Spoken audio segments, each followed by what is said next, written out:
Welcome to the Waterloo podcast. My name is Martin Aaron. Since the year 2000, I've been building a database of the British Army at Waterloo. By compiling original records from the Public Record Office and Regimental archives, I've gathered information about each of the 33,000 British combatants in 1815. This podcast series examines that data.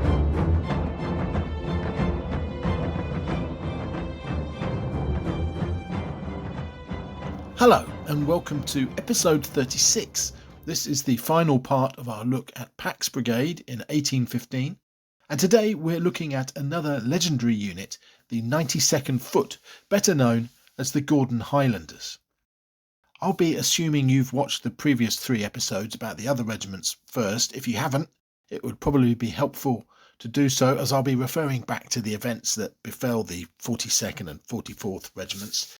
We've got a lot to get through today, because not only did the 92nd see significant action in both the 16th of June at Quatre Bras and 2 days later at Waterloo, with lots to cover there, but I'm also going to finish with a brief summary of the whole brigade, comparing the data of the 4 regiments. So let's crack on and start by seeing where the Gordon Highlanders hailed from. Of the 624 other ranks, there's a birthplace for 550 men, so 88%.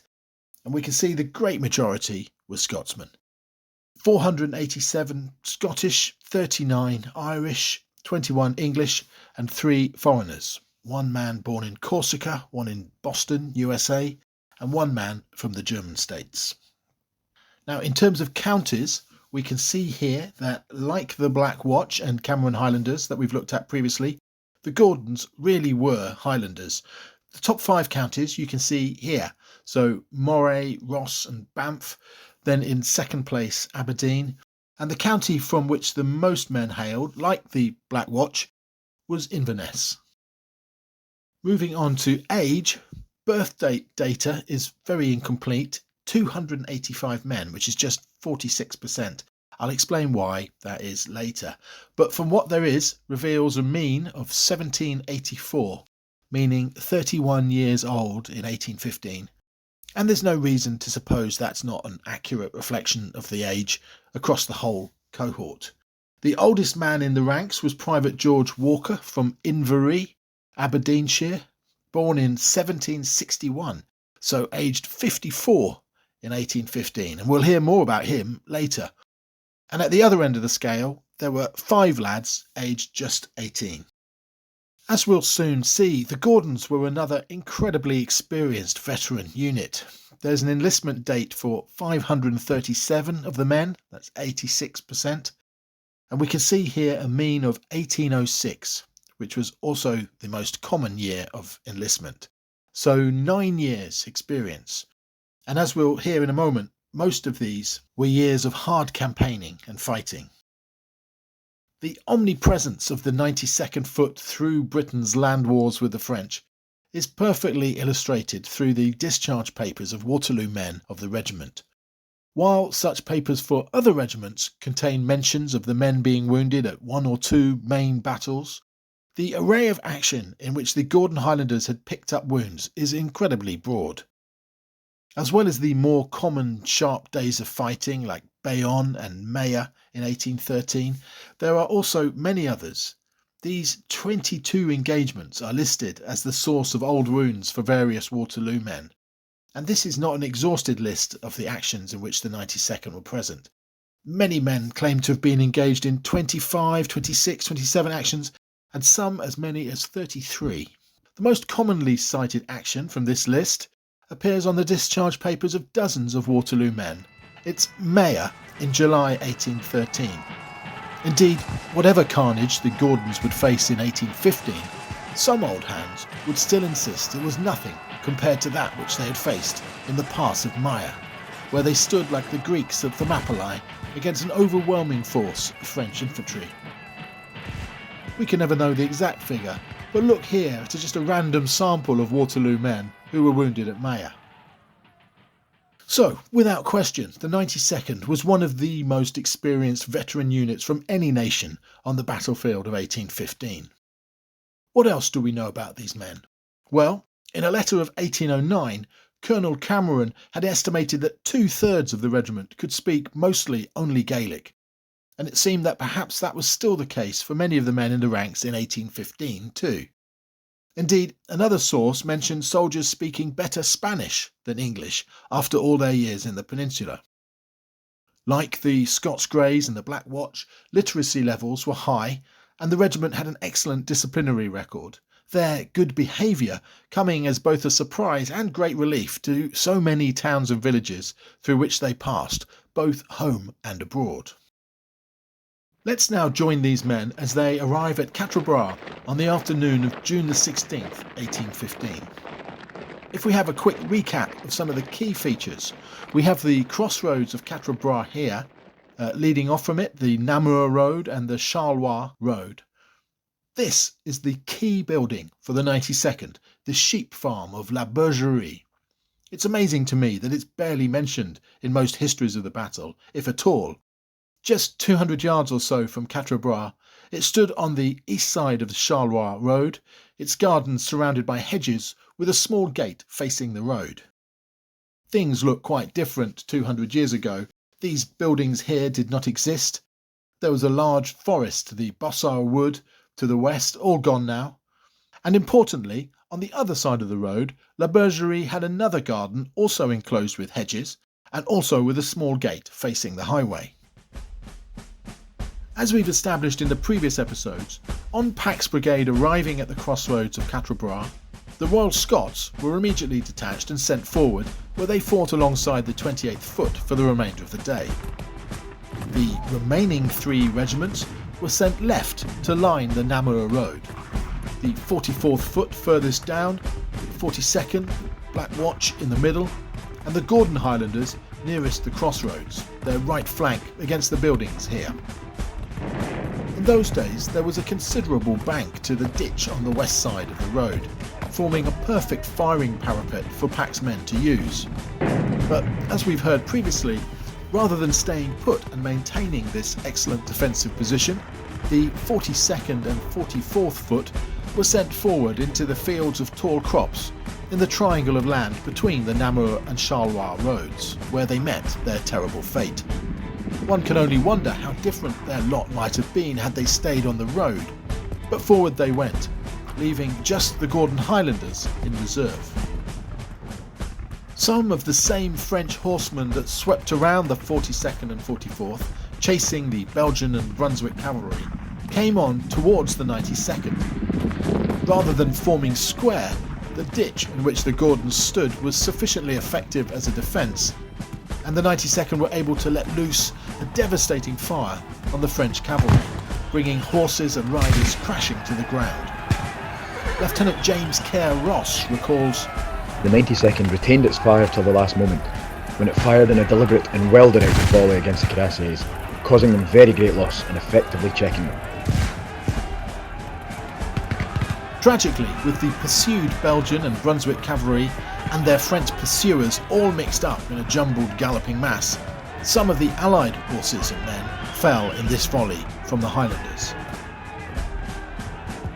In a letter written home a few weeks after the battle, a wounded officer of the 92nd described the effects of this destructive fire from the Gordons on the French cavalry. "The volley was decisive. The front of the French charge was completely separated from the rear by the gap which we made, and nothing was seen but men and horses tumbling on each other. Their rear retreated, and the front dashed through the village, cutting down all stragglers. Our assistant surgeon, dressing a man behind a house, had his bonnet cut in two and a lance run into his side." This was poor assistant surgeon John Stewart, aged 22, who has the almost unique honour of being a medical officer wounded in the battle. Aside from the fascinating detail that Stewart was wearing his Highland bonnet while bandaging casualties, it's a graphic indication of the chaotic fluidity of the fighting on the 16th of June. That this vanguard of the French cavalry should end up sabring and spearing British medical officers. But shocking though the appearance of these French cuirassiers and lancers right in the centre of the hamlet of Quatre Bras was, with Allied troops all around, they were now trapped and needed to somehow escape back to their own lines. One French officer decided to daringly make a dash down the Namur Road, behind where the 92nd had lined the ditch. The Duke of Wellington was with the regiment at this point and called out, "Damn it, 92nd! Will you let that fellow escape?" The Frenchman's horse was shot down, and the officer taken prisoner, having received a musket ball through each foot. While Wellington was with the 92nd, he noticed one man, Private Benjamin McGillivray, remaining in the ranks despite being badly wounded. Speaking kindly to the soldier, Wellington told him to remove himself to the rear, while your blood is still warm. Private McGillivray from Kincussy, Inverness-shire, was one of the original recruits of the regiment from 1794. The steep hard bank lining the road did have one disadvantage, that French artillery shells coming up the road tended to ricochet and tumble further than they would otherwise, the banks keeping them, as one account describes, dancing to their own music. Another officer of the Gordons gives a wonderful description of how these fizzing shells, which came skidding sporadically up the road, would cause an almost comic stampede among the Gordons to avoid the imminent explosion. When one of these dangerous characters intruded himself into our society, a ludicrous scramble took place for the honour of being the undermost in the ditch. Keep moving! Later, French infantry advanced to the attack. They came in two columns, one down the Charleroi Road, the other slightly to the west between the road and the Bossau Wood, down what was described then as a valley or ravine in the land. It's hard to see from Google Street View anything of the sort 200 years later. Presumably it was the more easterly column that took possession of the farmhouse of La Bergerie and the walls and hedges around it, while the westerly column lined up a little south of the hedges of the little garden on the other side of the road. Being so close to Quatre Bras, this position could form a stronghold for the French, from which they could push forward and take the crossroads and throw the whole of the Allied line back. It was key, then, to remove this salient and drive the French from the farmhouse. The French battalion that had taken it were formed in column to the south of the hedge, which ran around its small garden, with its light company inside the buildings and lined along its hedges. Wellington himself gave the 92nd the order to drive the French from this position. Immediately, the Gordons leapt up from the ditch and were led forward by Lieutenant Colonel Cameron and Wellington's Adjutant General, Sir Edward Barnes, the latter waving his hat and calling, 92nd, follow me!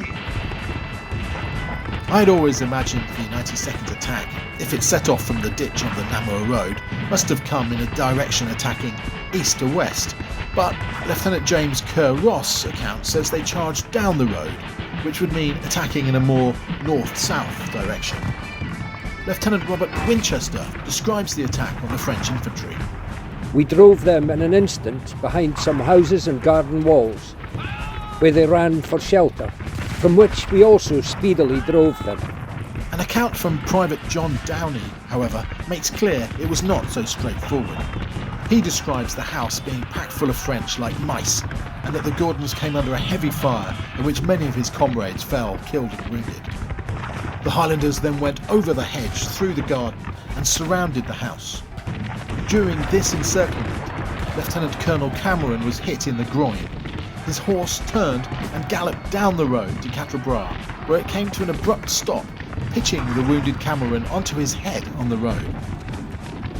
Back at La Bergerie, for a while there was stalemate, the French inside the house unable to fire out, and the Gordons outside unable to fire in. But eventually, the Highlanders were able to winkle out the occupiers and take possession. Lieutenant Kerr Ross again. We instantly charged down the road and received a very destructive fire from the enemy at the houses. We, however, drove them out, and when we had claimed this post, we received a second fire from the column that had been advancing up to the houses at the time we charged. Another officer, Lieutenant James Hope, describes what happened next.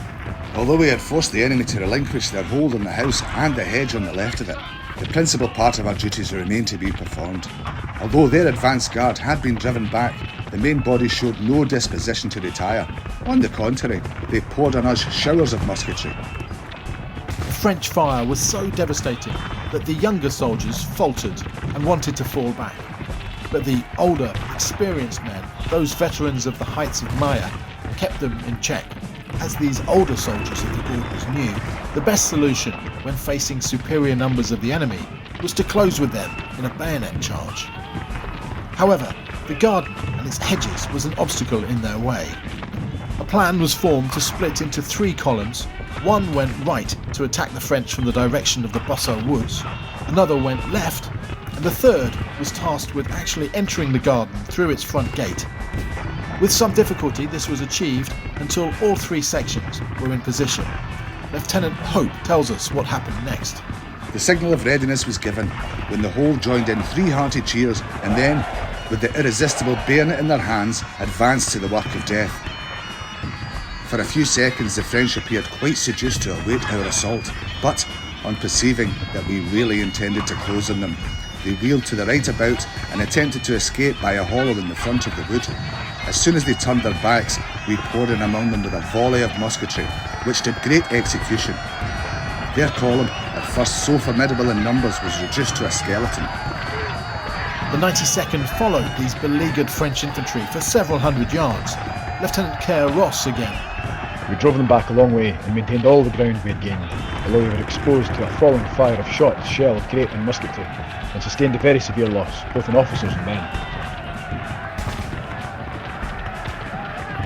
At one point, to bring maximum firepower onto the greater French numbers, the entire battalion extended into skirmish order, but this left them vulnerable to French cavalry attack, and with this appearing to be imminent, the Gordons withdrew into the Bossard Wood here, at what one officer described as the elbow of the wood. Fighting from amongst these trees, the 92nd found themselves alongside British Guardsmen and Brunswick troops. Sergeant David Robertson recounts how, around this time, the regiment was tormented by French artillery. We now made a determined attack to seize 2 of the enemy's guns, which gave us considerable annoyance, but we were foiled in the attempt.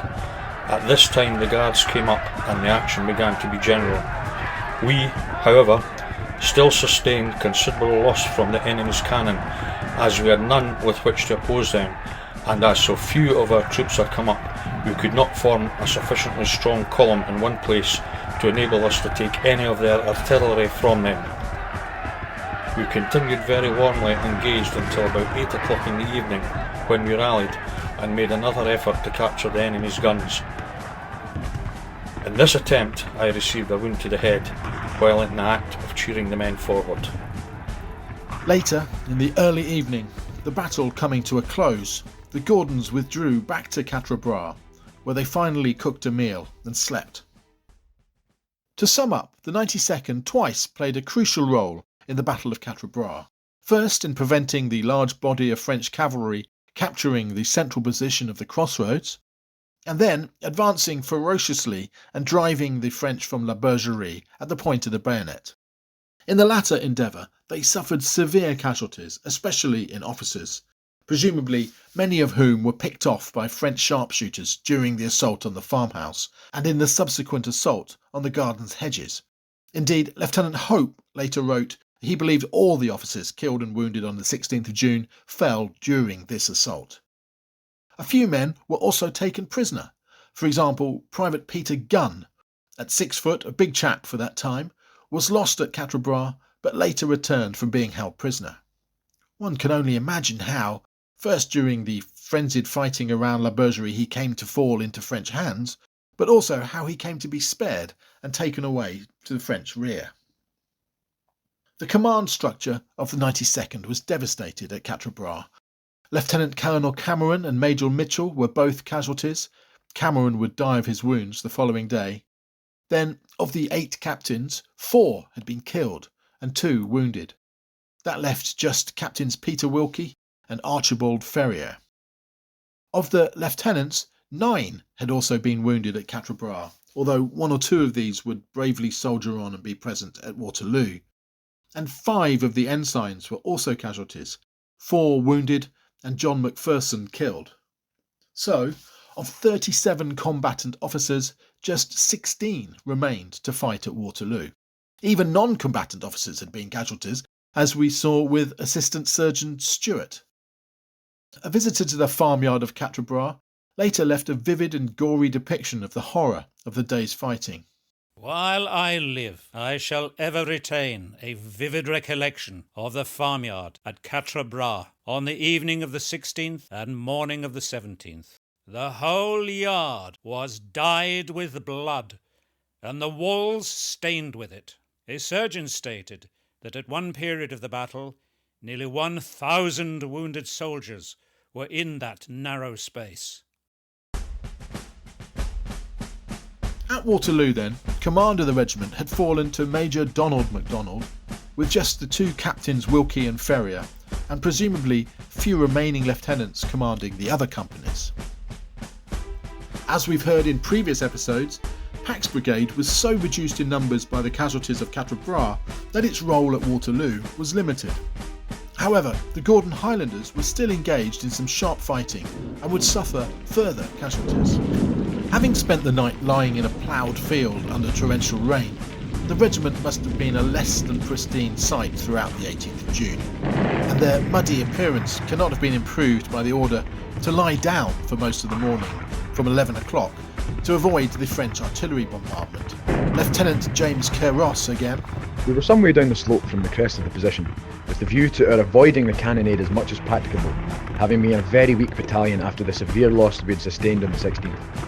As we've heard many times now, after hours of artillery bombardment, the battle proper on this side of the battlefield began around 1:30 with the advance of Durland's corps of infantry.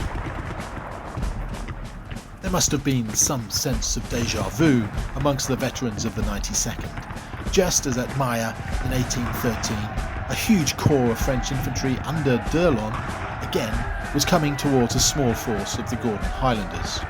At Maya, it had been half the regiment, numbering 400 or so, facing 21,000 French.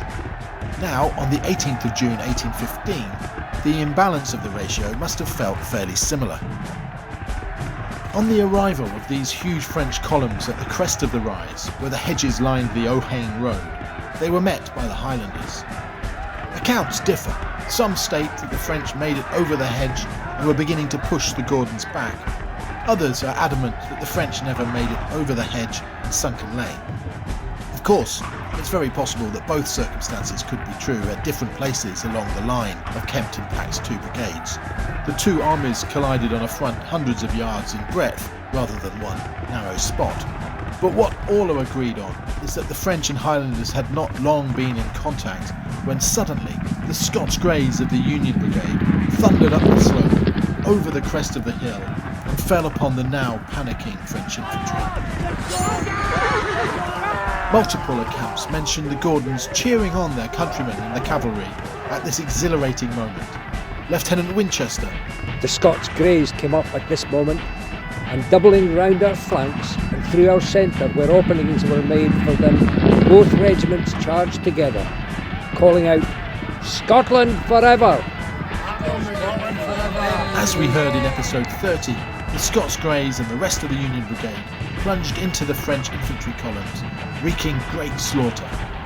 Lieutenant Winchester was struck by the amount of debris suddenly strewn across what had been a field of pristine grass just moments before, but was now covered with killed and wounded, knapsacks and their contents, arms, accoutrements, etc.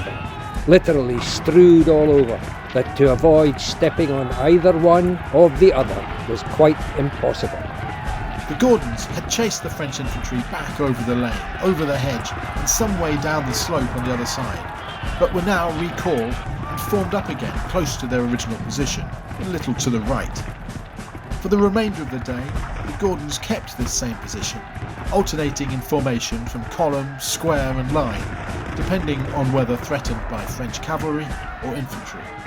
They only moved position towards the end of the day, when, after the final great French attack, they were moved up to the left of the road by La Haye-Sainte. Lieutenant Winchester describes the Allied advance pushing the French back into the sandpit there beside the road. This was the sandpit or gravel quarry which was defended by the rifles in episode 9. Our troops were in the act of charging the enemy and driving them from the crest of our position, which he had gained a short time before. The rush upon the enemy was so great that it forced them, together with some of our guns, from which they previously driven our gunners, into a sand pit on the left of the road near La Haye Sant. Upon this, the enemy retired in great confusion, lining the opposite side of the sand pit, the hedge, and the farm of La Haye Sant with his skirmishers. By the end of the day, the scant ranks of survivors from Quatre Bras had been thinned yet further. Sergeant Robertson tells us, It was 7 o'clock, and by this time there were no officers in the regiment but the commanding officer, whose horse had been shot, the adjutant, and various sergeants. Let's now look at statistics and some of the men of each of the 10 companies. Number 1 company. This was the Grenadier Company, commanded by Captain George Holmes, who was wounded at Quatre Bras. Command must have further deteriorated at Waterloo by the death of the Regimental Sergeant Major David Taylor of this company, killed on the forward slopes as the regiment charged forward with the Scots Greys. The company contained one of the first men to join the regiment when it was founded in 1794, Private Alexander Shand from Belly in Morrisshire. He'd served the past 21 years in Holland, in 1799, in Egypt, and all through the peninsula. At Waterloo, he was wounded in the knee. Number 2 company. This was the company of Sergeant David Robertson, who we heard from earlier. He describes ending up in command of 2 companies, so great was the loss in officers. On the death of Sergeant Major Taylor, who was a close friend, he ventured out down the slope to where Taylor lay and retrieved a prized watch and some other valuables to pass on to his widow. This company belonged to Captain Archibald Ferrier, one of the 2 surviving captains from Quatre Bras. He would fall wounded at Waterloo. Number 3 company. Private James Sheridan of this company was an interesting character. From Balin Temple, Cavan, he joined the Gordons in 1806, aged 15. He served through the peninsula and was among 20 men wounded at Maya, who were then taken prisoner. He spent the rest of the war at Verdun until being released in the peace of 1814. The day before Quatre Bras, 15th of June 1815, he was one of 9 men court-martialed for all losing their field equipment.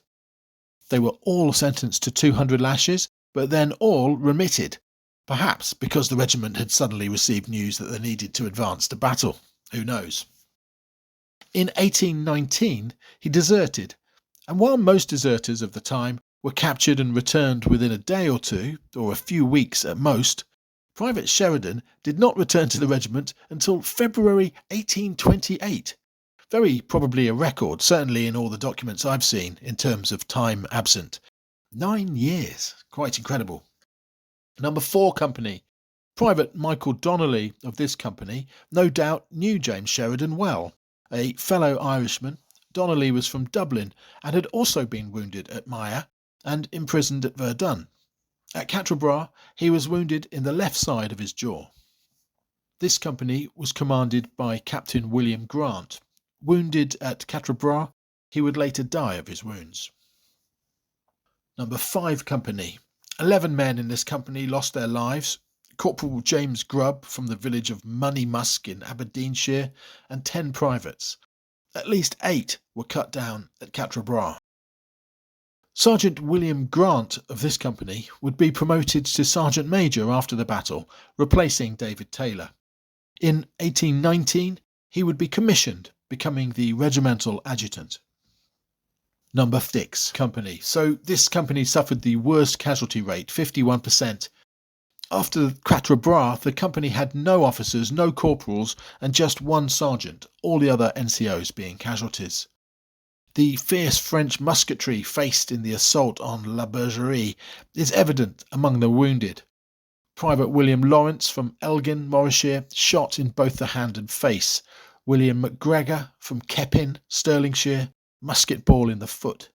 John Mackintosh from Inverness, shot through the right thigh. And Colour Sergeant James Robb, also from Belly in Banffshire, who still had a ball lodged in his leg from Maya. William Fitzpatrick, an Irishman from Maryborough, Queens, was shot through both knees. His case was sketched by the surgeons at Brussels, you can see here. Presumably due to infection, it was deemed necessary to amputate his left leg at the thigh.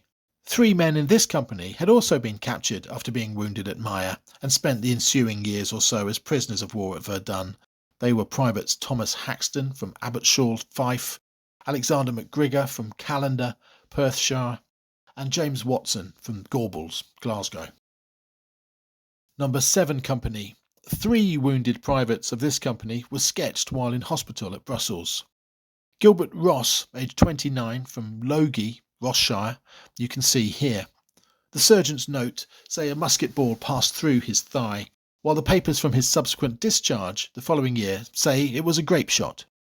Also sketched at Brussels, and you might want to look away or skip this bit if squeamish or eating, was the wound of the unfortunate George Walker, whose wound in the groin became gangrenous. Gangrene suddenly came on without apparent cause on the scrotum.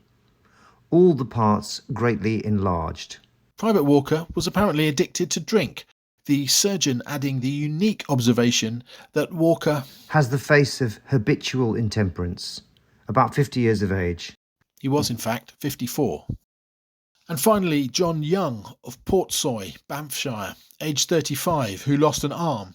The surgeon's note state, left arm taken off at the socket by Staff Surgeon Henner, 18th day after the arm was wounded. Healing rapidly, 30th of July. All 3 men survived their wounds, but were discharged in consequence of them in 1816. Number 8 Company. This company actually lost no men killed outright, but 5 privates and Corporal James Gibb would later die of their wounds. Colour Sergeant William Gordon from Inverhaven, Banffshire, was a grizzled veteran who'd been with the regiment since its formation in 1794. In Egypt, in 1801, he'd had 3 ribs severely bruised by a grape shot. And number 9 Company. This company suffered by far the lowest casualty rate, 15 killed and wounded. Private Hugh Matheson of this company was the first man to be court-martialled after Waterloo on the 4th of July for being drunk and absent from Sir James Kemp's personal guard. Matheson was found guilty and sentenced to 200 lashes. However, perhaps through valour in battle, perhaps just a merciful command, or perhaps both, all 200 lashes were forgiven. The company drummer, Hugh MacLeod, despite that extremely Scottish name, was actually officially one of the 3 foreigners in the regiment in 1815, having been born in Boston, USA. And finally, number 10 Company, commanded by Captain Peter Wilkie, the son of the regiment's old quartermaster. He'd been commissioned in 1799, aged just 15. He survived Quatre Bras, only to be wounded at Waterloo. Private Harold Chisholm of this company was from the parish of Uray in Rocheshire. At Quatre Bras, when the repulsed French cavalry were trying to make their escape back to their own lines, an officer of the Chasseurs à Cheval thundered past the 92nd and seemed set to escape. Private Harold Chisholm and a corporal of the Black Watch, who'd lost his own regiment and joined the Gordons, unfixed their bayonets, knelt down and fired together, the chasseur falling to the earth. So there we are. Casualties fairly even across the 10 companies, with the exception of numbers 4 and 9, which for some reason suffered fewer. Discrepancies in the data always have me wondering what might be behind them. Were companies 5 and 6 who suffered the worst, perhaps in the centre of the line? Did they bear the brunt of the assault on La Bergerie? Were they the middle column, which had to fight through the gate and the garden on the opposite side of the road? Did the columns going either left or right meet less resistance from the French? Alas, we'll never know. But we do know that, according to Lieutenant Hope, on the 19th of June, the day after Waterloo, the regiment's 10 companies were rearranged into 6, so few were the survivors. This much reduced regiment joined the Army of Occupation, first setting up camp near Paris before being posted in various towns around the region. For all the horrific savagery of war in this period with the bayonet and sabre, it could also be remarkably civilised. We heard the account of Lieutenant Robert Winchester earlier, an officer from Aberdeen. He received a slight wound in his hand at Quatre Bras, but soldiered on to Waterloo, where, just as the Prussians began to arrive at the end of the day, he was wounded again, this time more seriously, his right arm fractured. Recovering in Brussels, Lieutenant Winchester found himself billeted in the same house as the fleeing French officer who'd been shot down on Wellington's orders and received a musket ball through each foot.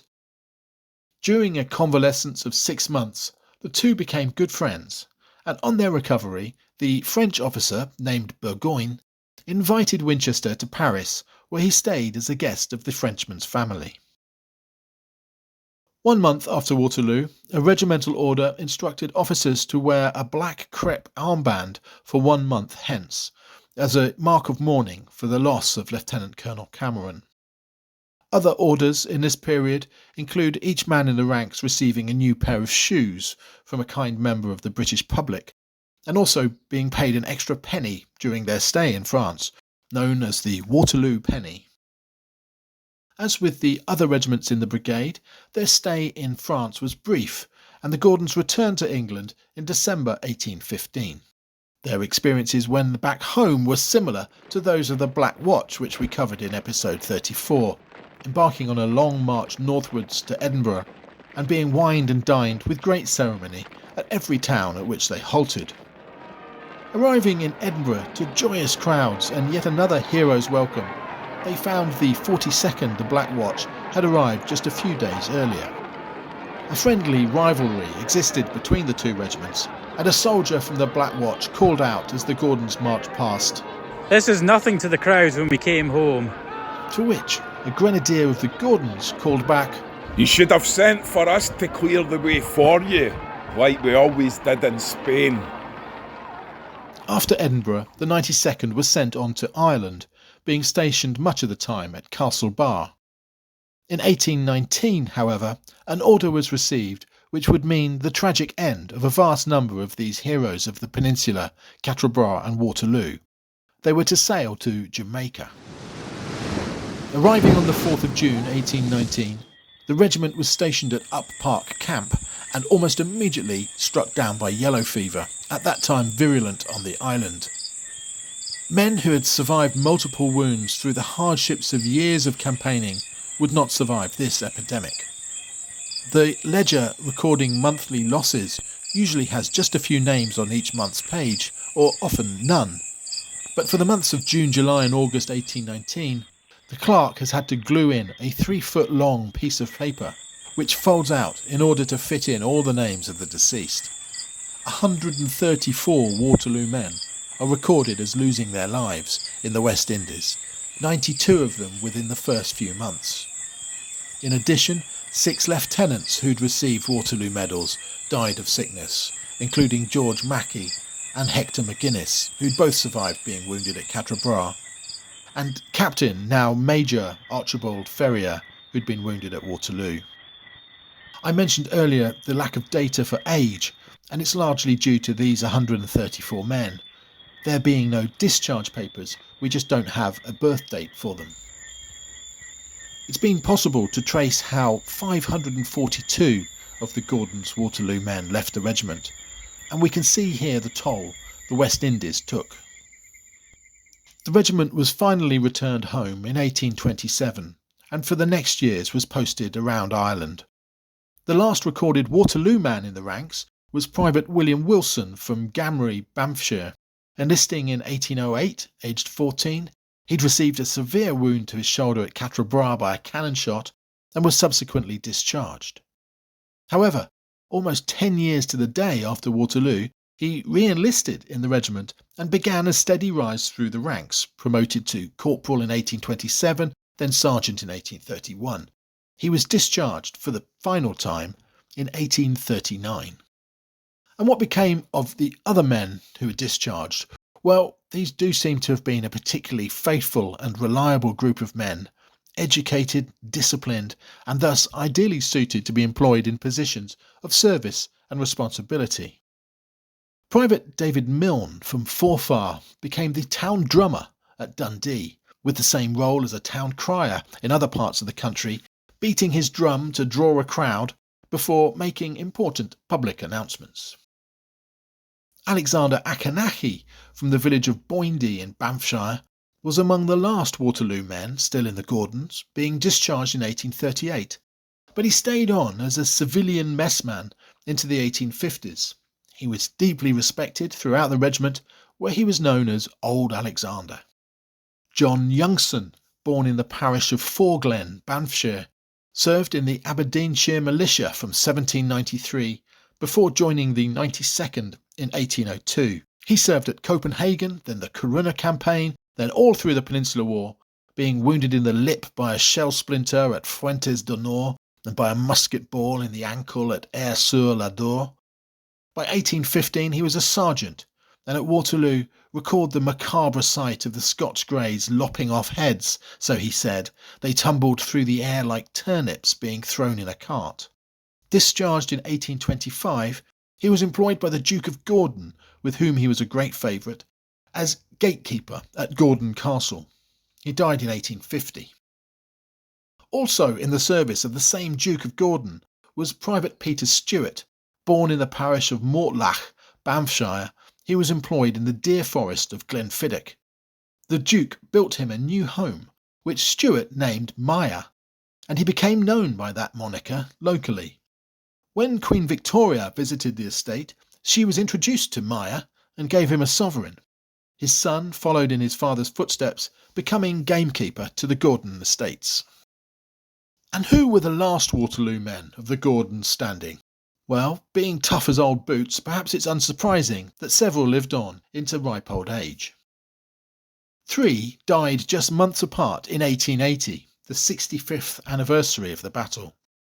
James Cruikshanks from Dyke in Nairnshire not only survived being in No. 6 Company at Quatre Bras and Waterloo, but also survived the entire 8 years posting in Jamaica from 1819 to 1827.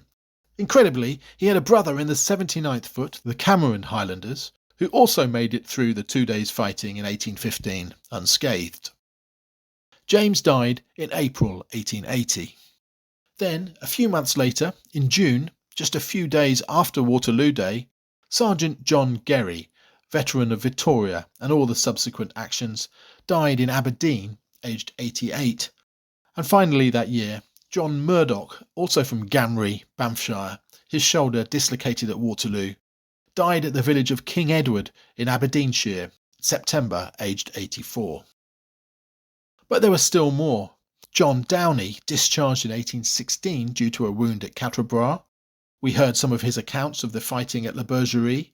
First set up a small school at Glenshee in Perthshire, then later became the postman for the district around Meagle. He died in 1884, aged 94. But probably the last Waterloo man of the Gordons was Private George Burnett, also from Gamry, or Gardenstown as it's also known in Banffshire. There must be something in the water there. Who'd also been wounded in the shoulder at Waterloo, died in 1885 at the town of Macduff, aged 95. So that brings us to the end of this 4-part look at Pax Brigade. Before we go, let's have a quick summary of some of the key facts to take away. First, nationality. 2 very Irish regiments, 2 very Scottish. The Royal Scots largely from what is now Northern Ireland, the East Essex predominantly from the south, but both the Highland regiments sharing the same origins, Inverness-shire providing more men than any other county. In terms of age, we see the 2 Highland regiments were particularly veteran. These are the mean ages, and the Gordons also have the most years service on average.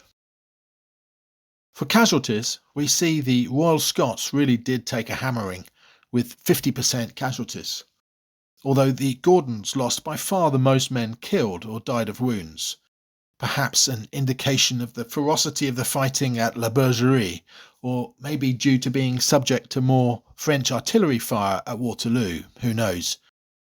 Also worth remembering that the 44th began the campaign with only 2/3 the strength of the other 3 regiments, so their casualties are actually more similar to the others than it might otherwise seem. So, let's finish there. I hope you found these 4 episodes interesting. If so, please support the podcast. There's a link below for the price of a coffee if you fancy. Many thanks as always to the kind volunteers who do such a great job reading the extracts for this podcast. A cast of thousands this week, or a dozen or so maybe. And a special thanks to those tasked with bellowing from their gardens. They went above and beyond. Next time, we'll look at another unit of the Royal Horse Artillery, this time perhaps one of the most famous, A Troop, or the Chestnut Troop. But until then, many thanks for watching.